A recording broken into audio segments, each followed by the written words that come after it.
Hi everyone, and welcome to the second installment of Inside Congress, and today we're actually outside Congress. Last time we asked you what questions you might have, and many of you mentioned appropriations, and specifically something called community project funding. What is community project funding and how does it work? Great question.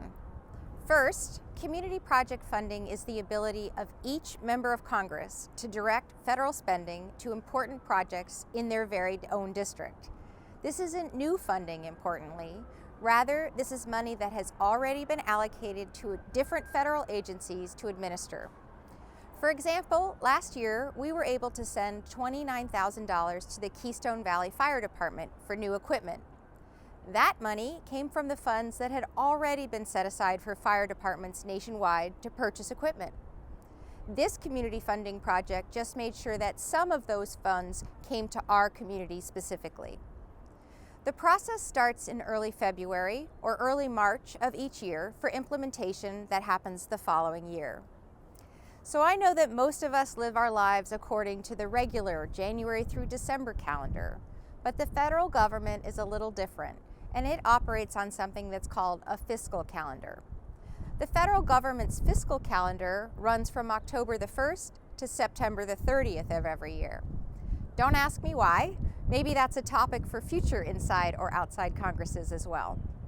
Ideally, these projects are voted on and approved of as part of the federal government the federal budget before October 1st of every year. However, the very last time that was done on time was in 1996. So maybe this is also a conversation for a different and future Inside Congress as well.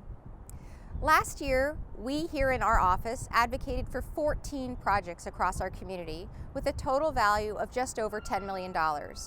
We were successful in getting all of those projects, but that didn't happen until December. Sometimes it takes even longer. So how does it work? Early each year, we open the application process on our website. We publicize it, and we provide a document which answers questions about the project's eligibility, deadlines, and many more questions. When proposals are submitted to our office through our website, we first review them to make sure that they fit the requirements for federal funding.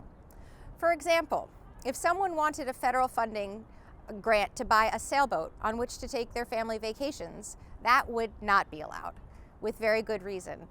This part is common across many congressional offices. But from here, in our office, we do things a little bit differently, and I'm really proud of how our office handles the process from here on in. Once we determine which applications are eligible, we give them to our board. Yes, we have a board. We've created a nonpartisan and independent board of community leaders who are from all over our district. They come from different geographies and different professions. These individuals generously donate their time to figure out which projects would have the biggest and best benefit in our community. These people have no financial interest in any of the projects that they review. After our board reviews everything, they then give the applications back to our office with their recommendations.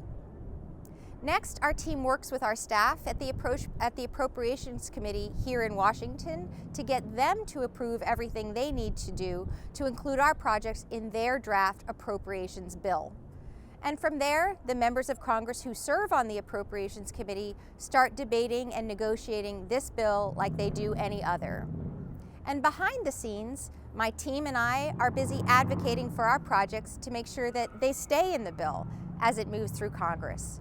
So because of this process and the extraordinary care that we take to make sure that we're submitting very high quality projects that are very important to our community and very worthy of funding, we've had a lot of success in getting funds back to our district.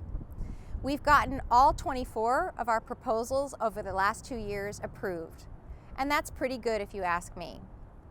Although the board and my team and I work really hard to get these projects approved, our success also speaks to the great work that's being done in our community to those who are writing the applications in the very first place to begin with, and who are managing the implementation of those funds as well. So the next question you might ask is, what is the prospect of this year's projects being approved? And that's a great question as well. Because the Democrats were in the majority in the House during the last 2 years, they controlled the process.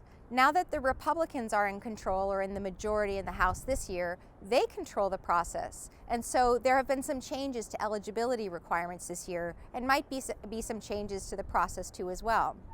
However, I can assure you that we have submitted yet another strong slate of projects, and we are really hopeful that we will see similar levels of success in this year as well.